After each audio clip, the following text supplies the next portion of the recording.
Hello, ghosts and ghouls. Today is Sunday, October 31st, and you know what that means. It is Halloween, finally. The day has arrived. Unfortunately, I don't have a costume to wear for this video or for tonight, but that's alright. You know, as horror lovers, everyone looks forward to Halloween all year long, and we go to parties or haunted attractions. Last night I went to a haunted attraction called Frightworks. It was an indoor thing you walk yourself through, and it got me a few times. I got a little spooked. But yeah, since I don't have a costume, I'm wearing my Halloween shirt. It says boo at the bottom, and so of course I had to get it.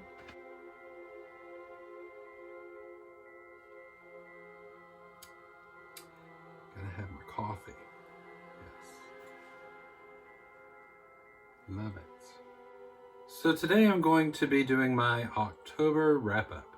This month has absolutely flown by, and I guess it's because I spent the majority of the time watching scary movies. So I didn't get as much reading done as I wanted, I guess. I typically only read about 4 books a month, and I almost made that quota. So normally what I do is rank the books I've read for the month in order from the ones I enjoyed the least to my favorites. This month I'm going to just talk about the books I read in the order in which I read them. So let's get right into it. So the first book I read this month was Psycho by Robert Bloch. Now, this is a story about Norman Bates and about a girl who steals some money from her employer in order to start a new life with her fiance.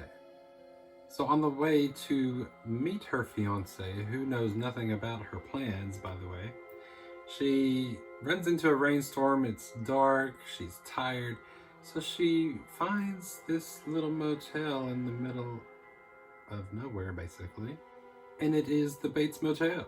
So you probably already know what this story is about if you have seen the movie. It is basically the exact same thing. The only differences are Norman is a middle-aged, overweight, balding man, and the name of Miss Crane is now Mary and not Marion. The shower scene is still in there. The only difference is she gets her head cut off. What? That was a little shocking. Other than that, I mean, it was a good short read. I like the movie Psycho. I like the story. It even ends the same, you know, I wouldn't hurt a fly. So, Psycho. So this next book has 2 stories in it, both by John Russo. And that is going to be in this anthology called Undead, which contains Night of the Living Dead, which I read, and Return of the Living Dead, which I started but have not finished yet. I do plan on finishing that. It was actually the 5th story. I'm not really going to get into that since I haven't finished it. But I did read Night of the Living Dead, and it is pretty much exactly the same as the movie. You get a little more in depth with the characters, with Barbara and Johnny in the beginning going to the cemetery. We find out that Ben has a couple of kids, which I don't think has been mentioned in any adaptation of the movie. It was a fun read. If you like Night of the Living Dead, I would suggest reading it. And of course, the novelization came out after the movie, so it's pretty much the same thing. It starts the same, ends the same, everybody dies the same. So if you just want to check it out for yourself, I would recommend it. So I couldn't let another October go by without reading 13 Horrors of Halloween, which is a collection of 13 short stories from different authors which were published between the 1930s to the 1980s. Now, there were about 3 mystery stories in here that I really didn't care for. They just happened to take place on Halloween or reference Halloween in some aspect. But there were some really good ones in here that kind of got to me. There was one called Pumpkinhead by Al Sarantonio, and that was the first story I've read by him, which I do have other books by him. I didn't get to those this season, but that's all right. It's about a little girl in elementary school, I think, and she's very nervous. She's the new girl. She doesn't want to talk in front of the class. The whole class is like telling a story. One person starts it, and the next person continues, and so on and so forth. And when they get to her, she doesn't want to speak.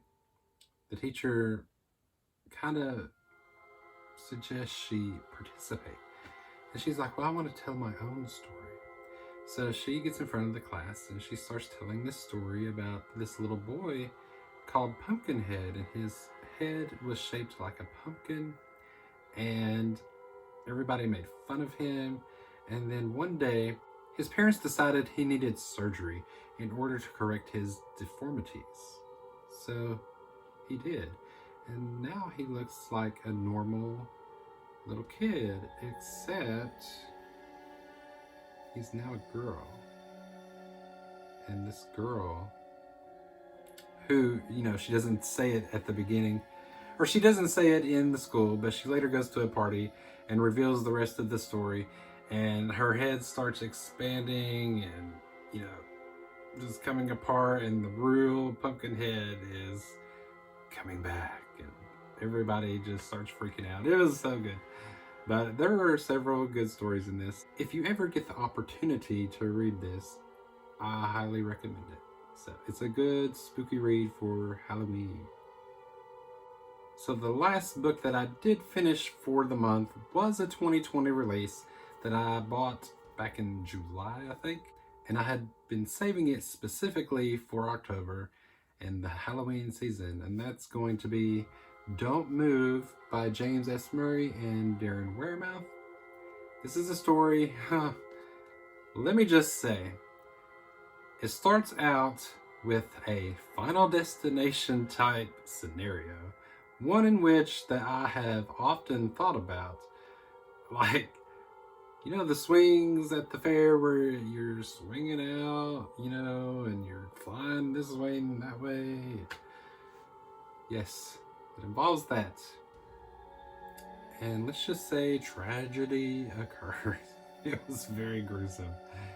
And then we fast forward about a year, I think, and the main character is going on a church retreat to kind of get back into society, trying to start her life over.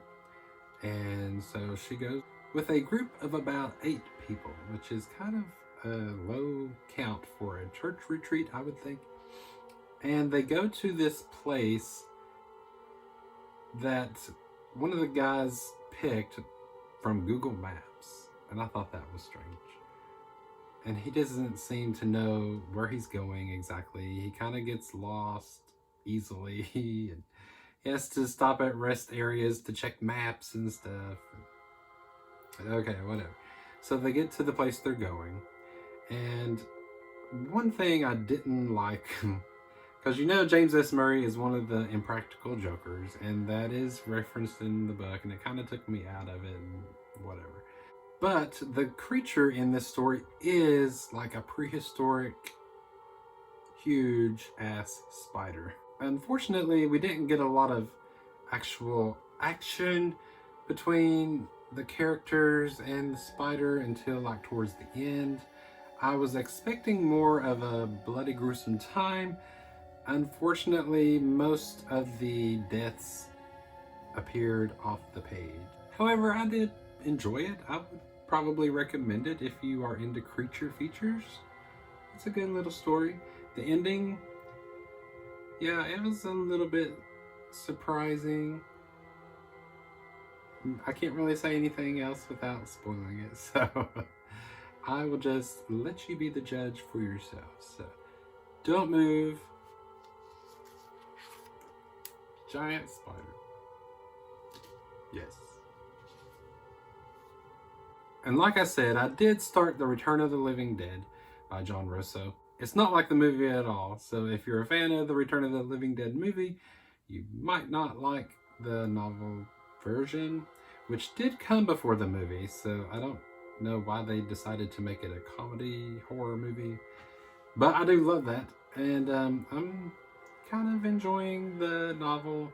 We'll see how it goes. I'll probably continue reading it and talk about it more in November. So that's it. Those are the books I read in October.